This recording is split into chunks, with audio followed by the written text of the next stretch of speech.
नमस्कार, आप सभी का स्वागत है आपके अपने यूट्यूब चैनल पर और आप सुन रहे हैं स्टेनो गणेश। आज के इस वीडियो में हम देखेंगे रामधारी सिंह गुप्ता खंड 1 का प्रतिलेखन संख्या 7। इसमें हम 3 अलग-अलग गति से अभ्यास करेंगे। पहला गति डिक्टेशन जो होगा वो 70 शब्द प्रति मिनट, दूसरा 80 शब्द प्रति मिनट और तीसरा जो होगा वो 90 शब्द प्रति मिनट की गति से अभ्यास करेंगे। इससे पहले जो हमारे चैनल में नए हैं, वो ज़रूर सब्सक्राइब करें और वीडियो अच्छा लगे तो लाइक और शेयर ज़रूर करें। 70 शब्द प्रति मिनट की गति से हम डिक्टेशन शुरू करते हैं 5 सेकंड बाद।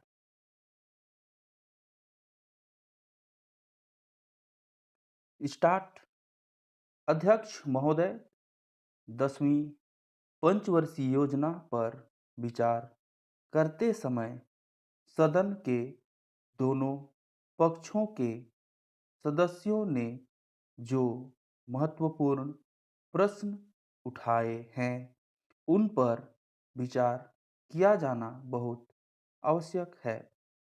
अध्यक्ष महोदय, 9वीं पंचवर्षीय योजना का अब अंतिम वर्ष चल रहा है और इस योजना के अंदर जो चीज़ें कही गई है, ऐसा लगता है कि उसके अंदर परिवर्तन करना कठिन है, बदला भी नहीं जा सकता। अध्यक्ष महोदय, कुछ चीज़ें की जा सकती है, उसके अंदर आज भी कुल कितना खर्च है यह तय नहीं किया गया, केवल कटौती ही निश्चित की गई है। शुरू में मैं यह कहना चाहता हूँ कि यहाँ पर कुछ सदस्यों ने जो प्रश्न उठाया था, इस पंचवर्षीय योजना का आशय कुछ सरकारी पक्ष से भी बताया है। इसके अंदर कमियां हैं और बहुत सी कमियां हैं, जिनके ऊपर मैं यहाँ कुछ दोषारोपण नहीं करना चाहता हूँ। मैं चाहता भी हूँ कि इस तरह से प्रश्न ना उठाए जाएं, तो ज़्यादा अच्छा है। यह योजना सरकार ने बनाई है। यह योजना मंत्रिमंडल ने बनाई और अनुमोदन होने के बाद भी इसमें कुछ कमियां रह गई हैं। तो यह कमी रहने का दोष किसके ऊपर है? मैं समझता हूँ सदन के सभी सदस्य इसको जानते हैं। बहुत से लोगों ने दिल्ली के प्रश्न उठाए, जो दिल्ली के साथ अन्याय किया गया है। तो मैं समझता हूँ इस बारे में सब आवाज़ उठाएं। इस बात की आज ज़्यादा ज़रूरत है।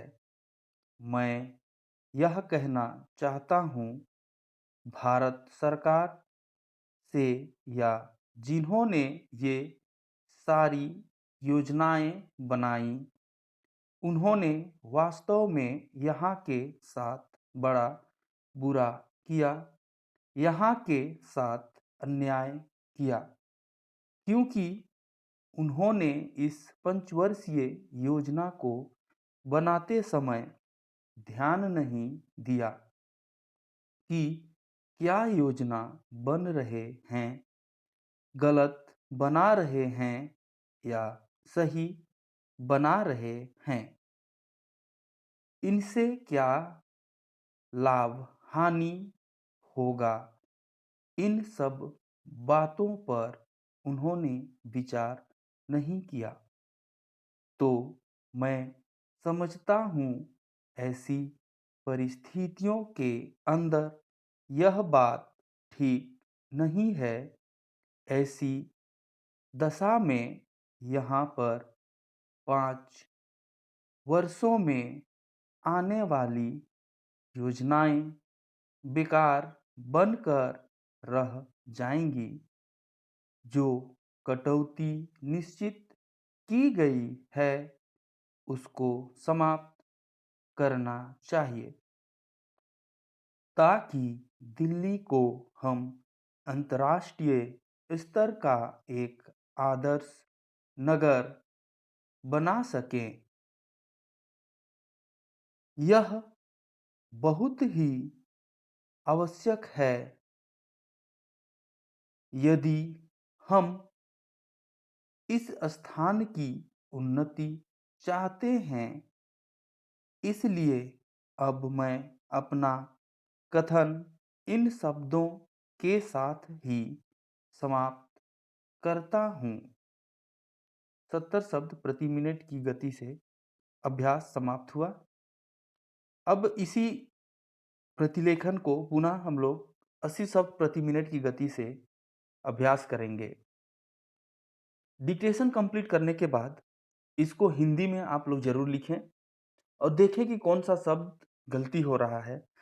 जो शब्द गलती हो रहा है उस शब्द को आप कमेंट बॉक्स में भेजें, मैं उसका सब चिन्ह बनाकर भेज दूंगा। 80 शब्द प्रति मिनट की गति से अभ्यास शुरू करते हैं 5 सेकेंड बाद।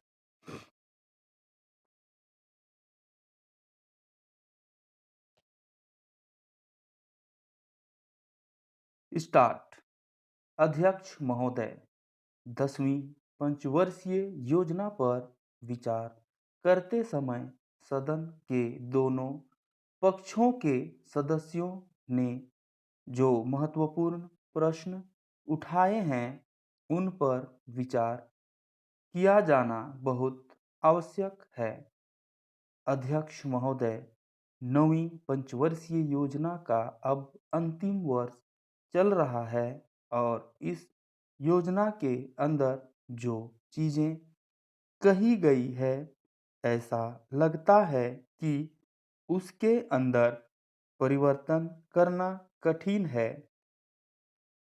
बदला भी नहीं जा सकता। अध्यक्ष महोदय, कुछ चीज़ें की जा सकती है। उसके अंदर आज भी कुल कितना खर्च है यह तय नहीं किया गया। केवल कटौती ही निश्चित की गई है। शुरू में मैं यह कहना चाहता हूँ कि यहाँ पर कुछ सदस्यों ने जो यह प्रश्न उठाया था कि इस पंचवर्षीय योजना का आशय कुछ सरकारी पक्ष से भी बताया है। इसके अंदर कमियां हैं और बहुत सी कमियां हैं जिनके ऊपर मैं यहाँ कुछ दोषारोपण नहीं करना चाहता हूँ। मैं चाहता भी हूँ कि इस तरह से प्रश्न ना उठाए जाएं तो ज़्यादा अच्छा है। यह योजना सरकार ने बनाई है। यह योजना मंत्रिमंडल ने पहले बनाई और अनुमोदन होने के बाद भी इसमें कुछ कमियां रह गई हैं। तो यह कमी रहने का दोष किसके ऊपर है मैं समझता हूँ सदन के सभी सदस्य इसको जानते हैं। बहुत से लोगों ने दिल्ली के प्रश्न उठाए जो दिल्ली के साथ अन्याय किया गया है। तो मैं समझता हूँ इस बारे में सब आवाज़ उठाएं। इस बात की आज ज़्यादा ज़रूरत है। मैं यह कहना चाहता हूँ भारत सरकार से या जिन्होंने ये सारी योजनाएं बनाई उन्होंने वास्तव में यहाँ के साथ बड़ा बुरा किया। यहाँ के साथ अन्याय किया, क्योंकि उन्होंने इस पंचवर्षीय योजना को बनाते समय ध्यान नहीं दिया कि क्या योजना बना रहे हैं, गलत बना रहे हैं या सही बना रहे हैं, इनसे क्या लाभ हानि होगा, इन सब बातों पर उन्होंने विचार नहीं किया। तो मैं समझता हूँ ऐसी परिस्थितियों के अंदर यह बात ठीक नहीं है। ऐसी दशा में यहाँ पर 5 वर्षों में आने वाली योजनाएं बेकार बनकर रह जाएंगी। जो कटौती निश्चित की गई है उसको समाप्त करना चाहिए, ताकि दिल्ली को अंतर्राष्ट्रीय स्तर का एक आदर्श नगर बना सकें। यह बहुत ही आवश्यक है यदि हम इस स्थान का उन्नति चाहते हैं। इसलिए अब मैं अपना कथन इन शब्दों के साथ ही समाप्त करता हूँ।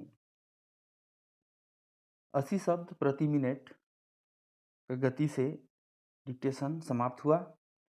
अब इसी प्रतिलेखन को हम लोग पुनः 90 शब्द प्रति मिनट की गति से अभ्यास करेंगे। डिक्टेशन शुरू होगा 5 सेकेंड बाद।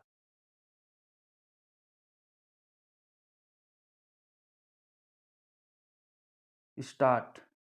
अध्यक्ष महोदय, 10वीं पंचवर्षीय योजना पर विचार करते समय सदन के दोनों पक्षों के सदस्यों ने जो महत्वपूर्ण प्रश्न उठाए हैं उन पर विचार किया जाना बहुत आवश्यक है।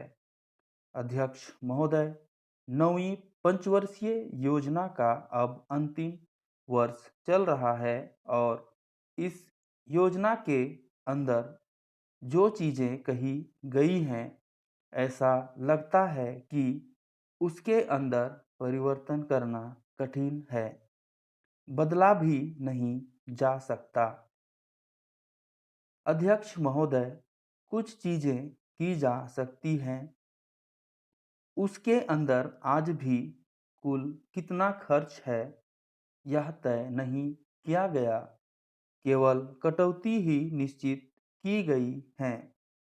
शुरू में मैं यह कहना चाहता हूँ कि यहाँ पर कुछ सदस्यों ने जो यह प्रश्न उठाया था कि इस पंचवर्षीय योजना का आशय कुछ सरकारी पक्ष से भी बताया है। इसके अंदर कमियां हैं और बहुत सी कमियां हैं जिनके ऊपर मैं यहाँ कुछ दोषारोपण नहीं करना चाहता हूँ। मैं चाहता भी हूँ कि इस तरह से प्रश्न ना उठाए जाएं तो ज़्यादा अच्छा है। यह योजना सरकार ने बनाई है। यह योजना मंत्रिमंडल ने पहले बनाई और अनुमोदन होने के बाद भी इसमें कुछ कमियां रह गई हैं। तो यह कमी रहने का दोष किसके ऊपर है? मैं समझता हूँ सदन के सभी सदस्य इसको जानते हैं। बहुत से लोगों ने दिल्ली के प्रश्न उठाए जो दिल्ली के साथ अन्याय किया गया है। तो मैं समझता हूँ इस बारे में सब आवाज़ उठाएं। इस बात की आज ज़्यादा ज़रूरत है। मैं यह कहना चाहता हूँ भारत सरकार से या जिन्होंने ये सारी योजनाएं बनाई, उन्होंने वास्तव में यहाँ के साथ बड़ा बुरा किया। यहाँ के साथ अन्याय किया, क्योंकि उन्होंने इस पंचवर्षीय योजना को बनाते समय ध्यान नहीं दिया कि क्या योजना बना रहे हैं, गलत बना रहे हैं या सही बना रहे हैं, इनसे क्या लाभ हानि होगा, इन सब बातों पर उन्होंने विचार नहीं किया। तो मैं समझता हूँ ऐसी परिस्थितियों के अंदर यह बात ठीक नहीं है। ऐसी दशा में यहाँ पर 5 वर्षों में आने वाली योजनाएं बेकार बनकर रह जाएंगी। जो कटौती निश्चित की गई है, उसको समाप्त करना चाहिए ताकि दिल्ली को हम अंतर्राष्ट्रीय स्तर का एक आदर्श नगर बना सकें। यह बहुत ही आवश्यक है यदि हम इस स्थान की उन्नति चाहते हैं। इसलिए अब मैं अपना कथन इन शब्दों के साथ ही समाप्त करता हूँ। 90 शब्द प्रति मिनट की गति से अभ्यास समाप्त हुआ।